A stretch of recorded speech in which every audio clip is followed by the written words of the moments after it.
How's it going, everyone? A1 here, and this is basically going to be somewhat of a follow-up to my last video where I spoke a lot about how important it was to learn the basic drawing fundamentals before actually learning to draw manga.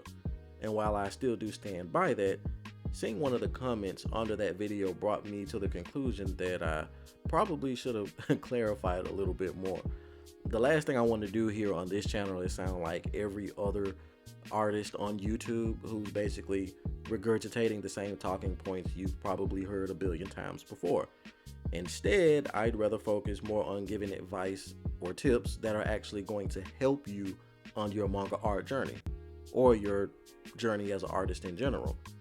If it ever feels like I'm doing anything less than that, then I'm doing you a disservice. With that being said, I'd like to take a moment to acknowledge this subscriber who in particular mentioned how drawing the basics can sometimes kill your manga spirit, so to speak. This tends to happen when we try to learn everything at once, which is a recipe for disaster. It ends in burnout and eventually a loss of passion. Because the truth of the matter is, there are just way too many fundamentals.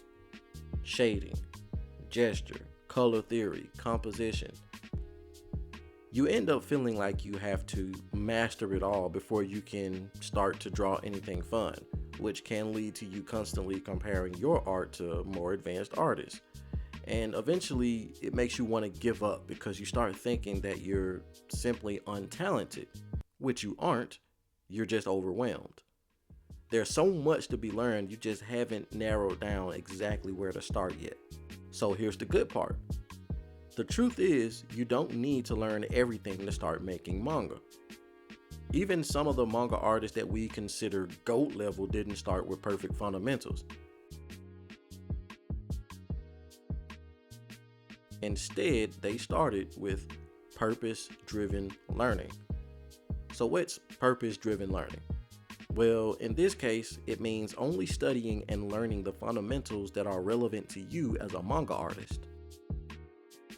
To put it another way, if your goal is to make manga, your priorities should look a little bit different than someone who's, say, doing fine art. They may be more knowledgeable and skilled than you when it comes to using values in their artwork, yet you, however, as a sequential artist, can get away with either never using it or just simply not being particularly good at it. And if I'm being honest, a lot of manga artists do, but that's because they know to focus on the only two fundamentals that are important to sequential storytelling. So, what are these two essential fundamentals you should be learning? Number one, which I know a lot of people are going to hate to hear me say this, anatomy. I know it's the bane of my existence too, which I'm sure is the same for a lot of other artists.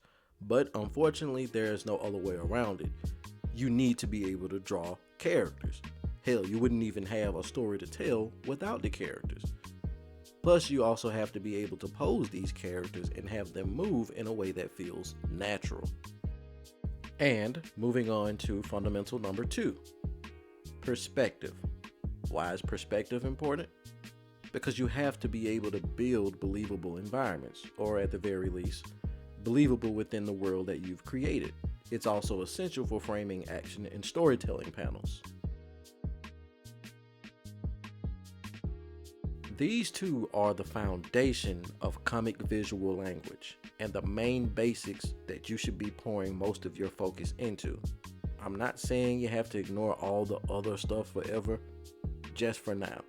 That way you can avoid burning yourself out on all of the things that make you want to pull your hair out sometimes and spend more time drawing the things that you actually do enjoy. So, starting small is the biggest step that you can make. Keep it focused and keep it simple. And don't worry, your boy won't be leaving you astray. This video is actually part of a 3-part series where in the next 2 videos, I'll be showing you step by step how I simplify both anatomy and perspective. So if that sounds like something you're interested in, I hope you'll stick around because this series is going to be tailor-made for you. I'm going to wrap this video up by recommending some really good reads I think you guys should definitely check out. I think you'll find them as incredibly useful source material. The first two books are called Drawing Cutting Edge Anatomy and Drawing Cutting Edge Comics. They're more Western comic focused, but nevertheless still very insightful. Same goes for book number 3, which is called Framed Ink.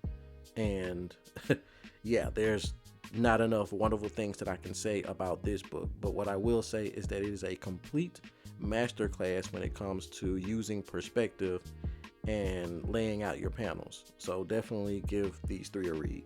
You can find them on Amazon and maybe anywhere else online they may be sold. Anyway, that's all I have for you guys today. As usual, be sure to enjoy the rest of the video. Can't wait to see you in the next one. And until then, keep drawing, keep practicing, keep getting better, and always keep putting art first. Peace.